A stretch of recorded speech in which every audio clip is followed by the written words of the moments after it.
Hello student. तो ये lecture number 3 है एनसीईआरटी का 12th क्लास का, जो हमारा चल रहा था इलेक्ट्रिक चार्ज एंड फील्ड। अब देखते हैं यहाँ पे एनसीईआरटी का 3.1.3 है, कंडक्टर एंड इंसुलेटर के बारे में बताना है। और एक और इसमें एक्स्ट्रा सेमीकंडक्टर। देखो कंडक्टर क्या होता है।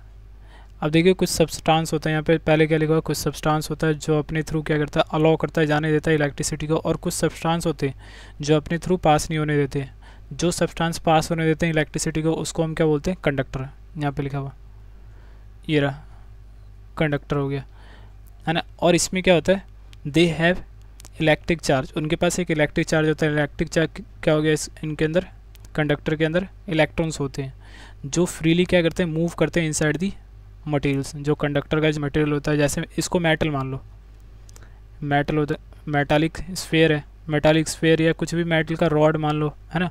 उसके अंदर क्या होता है, जितने भी इलेक्ट्रॉन होते हैं यहाँ पे फ्री मूव करते रहते हैं। इसलिए क्या करते हैं, फ्री मूव करते हैं। इसलिए जैसे इलेक्ट्रिसिटी इनको देते हैं तो इसलिए क्या करते हैं, इलेक्ट्रिसिटी को कंडक्ट करते हैं फ्री होने के कारण। और इनका रेजिस्टेंस क्या होता है, बहुत कम होता है, लो रेजिस्टेंस। अभी इसमें देखेंगे, अभी करंट इलेक्ट्रिसिटी में आगे पढ़ेंगे।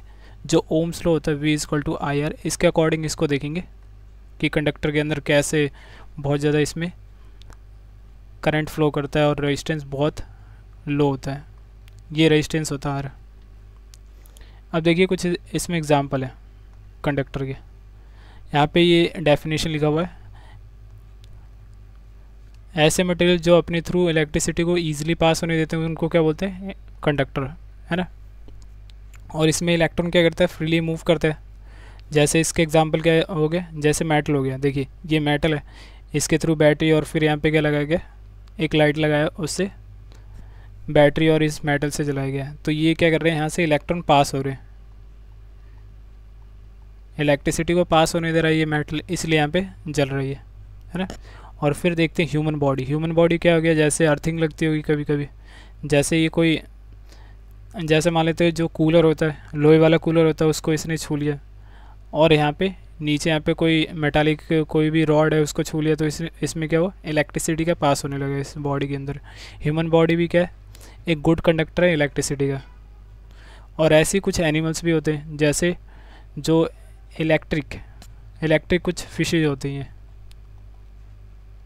बायो में पढ़ोगे एनिमल किंगडम में, उसमें कुछ फिशेज है, वो क्या करते,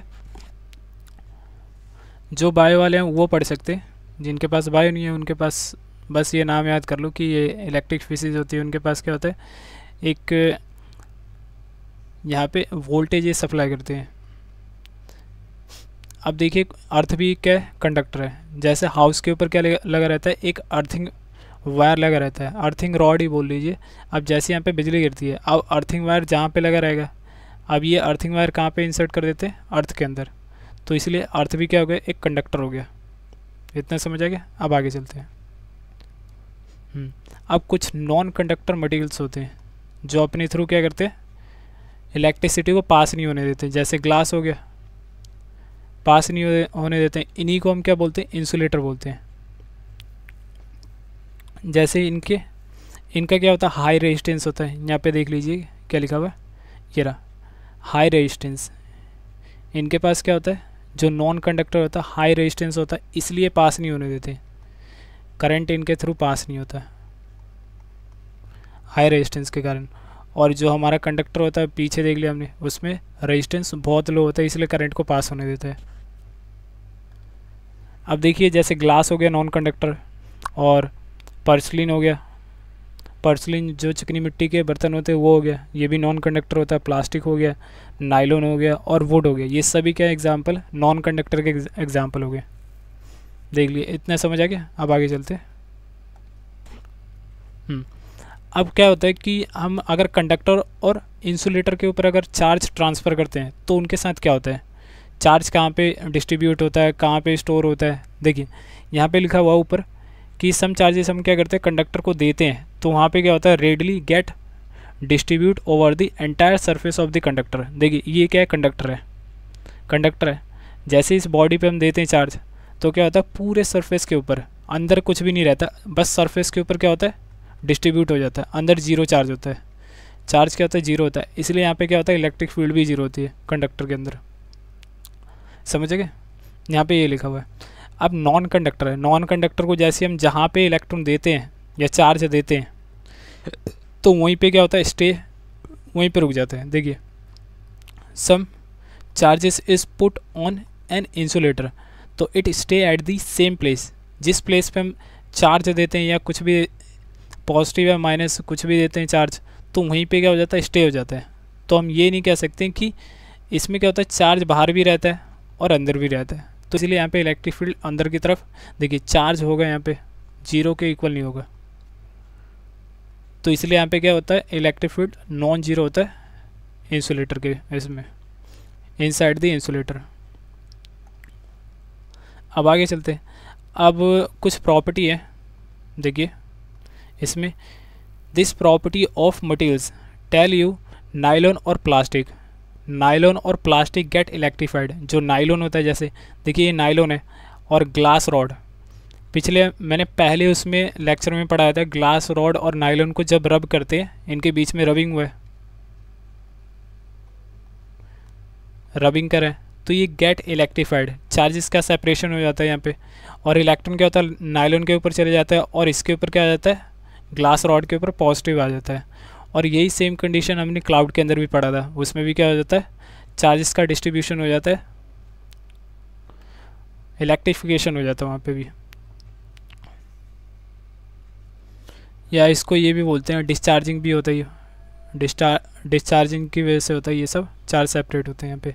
देखिए यहाँ पे नायलॉन है, नायलॉन हो गया ये, एक मिनट, दो यहाँ पे एग्जांपल है, एक तो नायलॉन हो गया और एक प्लास्टिक कॉम हो गया। जैसे ही इसको रब करते हैं किसी बॉडी से, ये क्या होता है, गेट इलेक्ट्रीफाइड, है ना, रबिंग के कारण। और मैंने ये भी बता देता है किस पे पॉजिटिव किस पे नेगेटिव होता है। आप दूसरे सेकंड लेक्चर देख सकते हैं, उसमें मैंने ये बताया था कौन से बॉडी के ऊपर क्या आता है, पॉजिटिव चार्ज आता है, कौन से बॉडी के ऊपर नेगेटिव चार्ज आता है।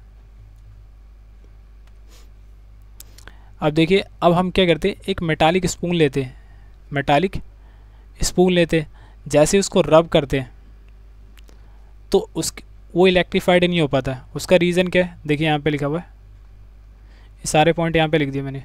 Spoons not electrified on combing dry hair और रबिंग, किसी भी चीज़ से अगर रब करते हैं या ड्राई हेयर से रब करते हैं तो उसके ऊपर पॉजिटिव चार्ज नहीं आता।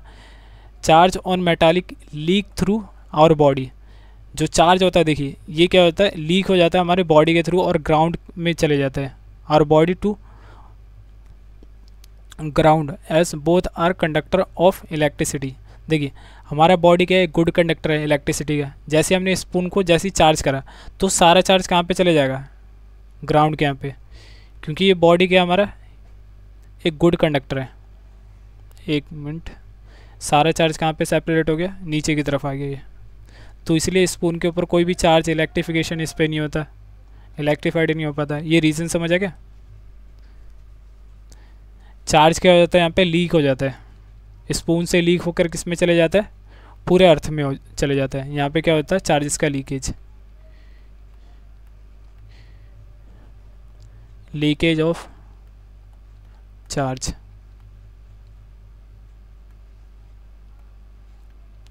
इतना समझ गए। अब आगे चलते हैं। देखिए अब सबसे लास्ट जो थर्ड कैटेगरी है, हमने कंडक्टर और इंसुलेटर पढ़ लिया, और सेमीकंडक्टर इन दोनों के बीच में आता है। सेमीकंडक्टर एक सेपरेट चैप्टर है 12th क्लास का, उसमें पढ़ेंगे सेमीकंडक्टर के बारे में। देखिए कंडक्टर और सेमीकंडक्टर के बीच में आता है। ये भी क्या करता है, कंडक्ट करता है, हल्का फुल्का करता है, करंट को कंडक्ट करता है। देखिए इसमें एग्जांपल क्या हो गया, एक सिलिकॉन हो गया और जर्मेनियम। इन्हीं के बारे में, इन्हीं दो के बारे में पढ़ना है क्योंकि सिलेबस में ये सिलिकॉन और जर्मेनियम। सिलिकॉन का यहाँ पे वोल्टेज देखते हैं, ये कितने पे ऑपरेट होता है, 0.7 पे, और जर्मेनियम 0.3 वोल्टेज पे। इस पे क्वेश्चन आ चुके हैं CBSE के अंदर, ये बस वोल्टेज याद कर लेना यहाँ से। चलो ये लेक्चर हो गया कंप्लीट। अगर लेक्चर अच्छा लगा हो तो सब्सक्राइब और शेयर कर देना।